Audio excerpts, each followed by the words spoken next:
It's fascinating to me that, one of the oldest stories in the book, and we've talked about this on an episode before, is to break up all these duos and have them feud with each other, even if they are, blood brothers, like the Steiner brothers or whatever. Eventually, everybody breaks up, and that doesn't happen during really the top years of Crockett, and of course, you and Tully are out of there in '88. But do you remember it ever being discussed before 1995 that you and Rick were going to be at odds? No. I don't think anybody would have thought that was the thing to do.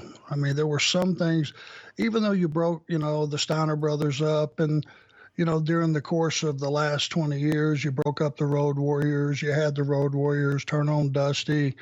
You had the Hardy brothers break up. There were so many incarnations of guys that got broke up over the years, and you put them in an angle, put them in a match. And I've never seen, my experience is the audience buying it or believing it.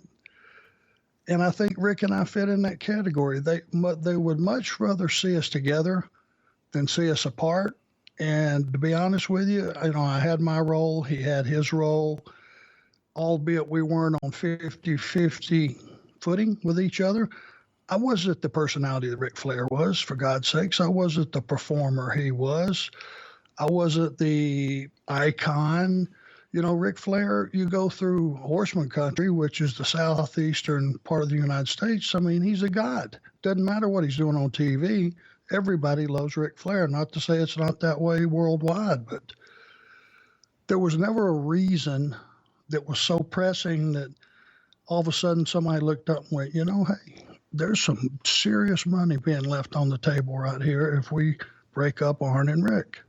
It just kind of, over time, that was one of the things that was left that we hadn't done, which made it new, made it fresh, and I'm sure everyone felt like we could pull it off. Along the way, you guys did, tag quite a bit. I remember there being even some pay-per-views where you and Rick formed a tag team. Was there ever a consideration to, because there were times when, for whatever reason, the office wanted to try something different. We'll put the belt on Sting, or, we'll try it with this guy or that guy.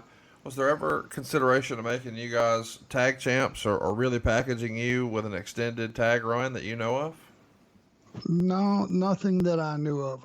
I would have voted for no. Now, we could have been fighting with the current tag champions, whether it be Austin and Pillman or whoever that may be, and enhanced those guys in that role, them as champions.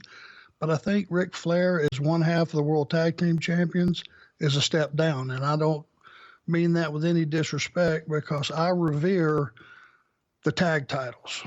I think a tag match, if done properly with the proper four guys, should steal the show every night. Nothing should be able to follow it. That's my opinion.